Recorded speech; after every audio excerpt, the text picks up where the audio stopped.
পড়তে এসছি ইলেকট্রিক্যাল, গড়তে এসছি লাইফ। লাইফ আমার টেকনিক্যাল, তাই খুঁজতেছি ওয়াইফ। এটা কে মারছে? জানি না তো, উপর থেকে পড়ছে মনে হয়। কি সমস্যাটা কি? সমস্যা তো আছেই, আমরা সিনিয়র এখানে দাঁড়ায় আছি আর তুমি সালাম না দিয়ে চলে যাচ্ছ। কি সিনিয়রদের রেসপেক্ট করতে জানো না নাকি? সরি, আমি আসলে এত সিনিয়র টিনিয়র মানি না। যে আমাকে রেসপেক্ট করে আমি তাকে রেসপেক্ট করি, আর যে করে না তাকে নো ওয়ে। ও দেখি বেয়াদবি করতেছে আবার। হাই হাই, কান্ধর উঠবস করে 100 বার। কেন করবো? আমি বলছি তাই। मैं तुम्हारे बाप का नौकर नहीं हूँ। এই অনেক হইছে, ও যা বলছে তা চুপচাপ কর। একটা বারও করবো না। লাস্ট ওয়ার্নিং দিচ্ছি, কানে ধরো। ধরবো না আমি, আজব তো। কেন না ধরলে কি করবা?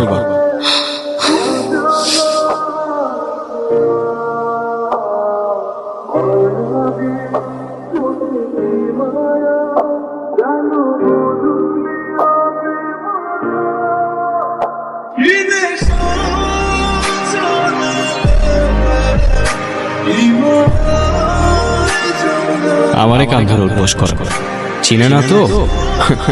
ও যদি ঘাটতে রয়, আমি ঘাটতে দাদা আসছে আমারে কাঁধার উদ্বোস করাইতে। এই দাঁড়াও।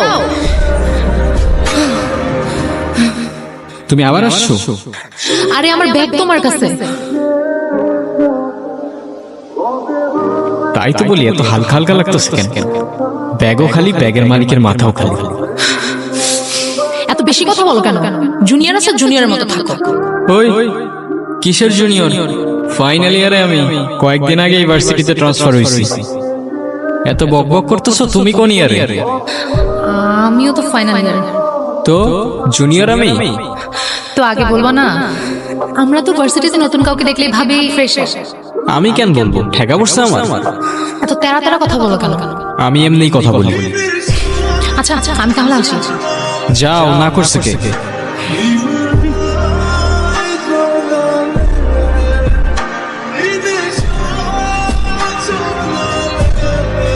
এই কি অবস্থা? এই তো ভালো। কোথায় যাচ্ছ? ভার্সিটি। আর কই যাবো? আরে যে লাভ নাই, আজকে কোনো ক্লাস হবে না।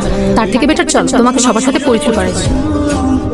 কি রে, ওরে কোথা থেকে ধরে আনছো? ও আমাদের জুনিয়র না, সিনিয়র। সেমিয়ার মানে? মানে ক্রেডিট ট্রান্সফার করে আমাদের ভার্সিটিতে আসছে। আচ্ছা যাই হোক, চল আমরা ট্রুথ অর ডেয়ার খেলি। এইখানে ট্রুথ অর ডেয়ার? হ্যাঁ। আমি খেলবো না ভাই, তোরা খেল। চল আমরাও ক্লাসে। মানে অন্য সময় কখনো ক্লাস করে না, আজকে ওদের সবার ক্লাস করতে হবে। চল আমরাই শুরু করি। স্টার্ট করি। ট্রুথ। তুমি লাস্ট কবে কান্না করছিলা? কাল রাত। আচ্ছা নেক্সট।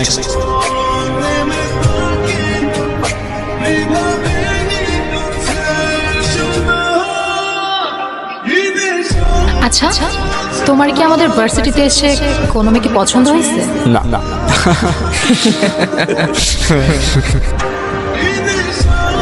ট্রুথ। তোমার ডেয়ারটা হচ্ছে তুমি তোমার মাকে ফোন দিবা আর বলবা, মা আমি তোমাকে খুব ভালোবাসি। কি রে, কি হলো বুঝলাম না।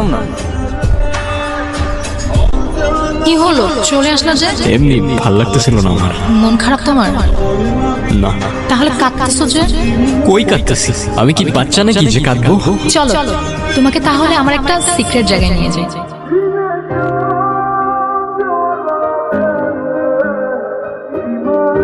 আমি যখনই আমার বাবাকে মিস করি তখনই বাবার সাথে কথা বলি। ওই যে ওইখানটায় থাকে আমার বাবা। তোমার মায়ের উপর তোমার অভিমান থাকাটা স্বাভাবিক, কিন্তু আমি এইটুকু বলতে পারি, তোমার মা তোমাকে অনেক ভালোবাসে।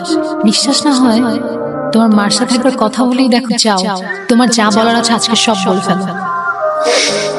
মা, তুমি তো আমার সাথে কথা বলার সময় পাও না। কেমন আছো মা? তোমাকে একটা কথা বলি, আই লাভ ইউ মা। অনেক বেশি মিস করি মা।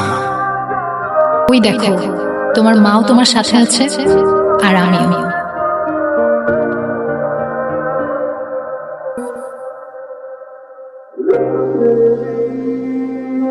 এর পরের দিনগুলি ছিল আমার লাইফের বেস্ট মোমেন্ট। প্রত্যেক দিনের রুটিন, সকালে ফ্রেন্ডদের সাথে আড্ডা, তারপর সন্ধ্যা পর্যন্ত মিষ্টির সাথে কত কি টপিক নিয়ে হাজারটা গল্প। দিন ফুরোতো, কিন্তু আমাদের গল্প ফুরোতো না। সময়গুলো অনেক তাড়াতাড়ি চলে যাচ্ছে, তাই না? একটা কথা কি জানো, ঠিক ভালো সময়ের পরপরই খারাপ সময়গুলো চলে আসে। আমার ভয় দেখাও না প্লিজ। লাইফের এতগুলা খারাপ সময়ের পর এতটুকু ভালো সময় তো ডিজার্ভ করি অ্যাট লিস্ট। এটার মধ্যে আমি আমার সব সিক্রেটস রেকর্ড করে রাখি। কি সিক্রেটস? তোমাকে আমার সবগুলো সিক্রেটস অন্য একদিন শোনাও। অন্যদিন কেন? আজকেই বলো। আমার দুটো ইচ্ছা আছে, তুমি পূরণ করে দিবা? কি ইচ্ছা বলো? আজকে না, আরেকদিন বলবো না। আমি যাই, আমার ভালো লাগতেছে না। কিরে, কি অবস্থা? এই তো তোর। চলে। আচ্ছা, মিষ্টি কইরে? ও তো আজকে আসে নাই। আসে নাই কেন? জানি না তো। ঘড়ির কাঁটা আবার উল্টো ঘুরতে শুরু করলো। আমার লাইফে খারাপ সময়টা ছুটতে শুরু করলো। জানি না আমার সাথেই কেন এমন হয়। যাদের সবচেয়ে প্রয়োজন ধারাই চলে যায়। প্রথমে মা, এখন তুমি। একদিন দুই দিন করে এভাবে প্রায় 18 দিন কেটে যায়। তারপর একদিন কি রে, কি হয়েছে তোর?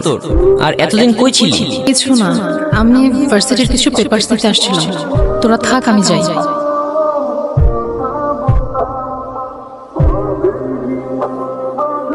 তুমি কি আমাকে ইগনোর করতেছো? আমাকে যেতে দাও প্লিজ, আমার ভালো লাগতেছে না। আমি তোমাকে আটকাচ্ছি না। ইগনোরই যেহেতু করবা, 2 দিনের জন্য পাশে থাকার কি দরকার ছিল? তোমার যেমন আমার জন্য ফিলিংস ক্রিয়েট হচ্ছে, সেম জিনিসটা আমারও। আমি চাই না তোমার ফিলিংসটা আরো বাড়ে, না হলে শেষে অনেক বেশি কষ্ট পেতে হবে। কেন কষ্ট পাইতে হবে? তুমি শুধু বলো তোমার হয়েছেটা কি। এর থেকে বেশি কিছু আমি তোমাকে বলতে পারবো না। সরি বার্ফি। হাই, আপনারা শুনছেন রেডিও মিষ্টি। জানি না আজ আমি কি বলবো। Thyroid cancer last stage. আমার দুটো সিক্রেট ইচ্ছা আছে জানো। প্রথম ইচ্ছেটা হচ্ছে আমি আমার সবচেয়ে প্রিয় মানুষটার সাথে ওই ইচ্ছে পাহাড়ে যাব। আর দ্বিতীয় ইচ্ছেটা হচ্ছে মিষ্টি, একটু এদিকে আসো, তোমার সাথে ইম্পর্টেন্ট কথা আছে। কি করতেছো এগুলা বার্ফি? চোখটা বন্ধ করো, চোখটা খোলো। তোমার ইচ্ছাগুলা আমার পূরণ করার কথা ছিল। যাবে আমার সাথে ইচ্ছে পাহাড়ে? ওই আর কত দূর? এই তো আরেকটু। আরেকটু বলতে বলতে যে কত কিলো হাঁটাইছো কে জানে। ওই, আমি তোমাকে নিয়ে আসছি না তুমি আমাকে? এই দিনটার জন্য আমি কতদিন ধরে অপেক্ষা করে আছি তোমার কোনো আইডিয়া নেই। এখানে শেষবার যখন এসেছিলাম তখন আমার বয়স 6 বছর। এরপরে কখনো আসোনি কেন? এখানে একা একা আসলে আমি আমার বাবাকে হয়তো এতটাই মিস করতাম যেটা আমি সহ্য করতে পারতাম না। এই ভয়ে তোমাকে একটা কথা বলি। বলো। থ্যাঙ্কস। আমার তো থ্যাঙ্কস লাগবে না। তো কি লাগবে? তোমার একটা স্মাইল। আচ্ছা, এদিকে আসো।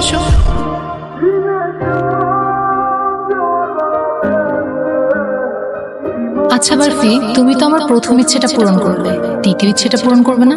আরে আর বইলো না, যেই দ্বিতীয় ইচ্ছাটা শুনতে যাবো ব্যাটারি শেষ। তুমি বলো, এখনই বলো তোমার দ্বিতীয় ইচ্ছাটা, আমি এখনই পূরণ করে দিচ্ছি। কি হলো, কিছু বলতেছো না কেন? মিষ্টি, মিষ্টি, দ্বিতীয় ইচ্ছা। আমার দুটো সিক্রেট ইচ্ছা আছে জানো। প্রথম ইচ্ছেটা হচ্ছে আমি আমার সবচেয়ে প্রিয় মানুষটার সাথে ওই ইচ্ছে পাহাড়ে যাব। আর দ্বিতীয় ইচ্ছেটা হচ্ছে আমার শেষ নিঃশ্বাসটা যেন ওই পাহাড়েই হয়।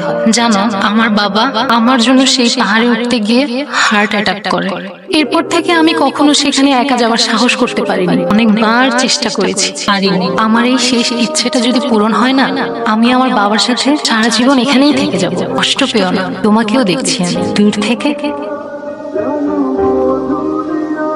নিয়তি কখনো বদলানো যায় না রে। নিজেকে আর কত দোষারোপ করবি? প্রতিটা বছর এই দিনে তুই এখানে আসিস, কি লাভ আমারে বল?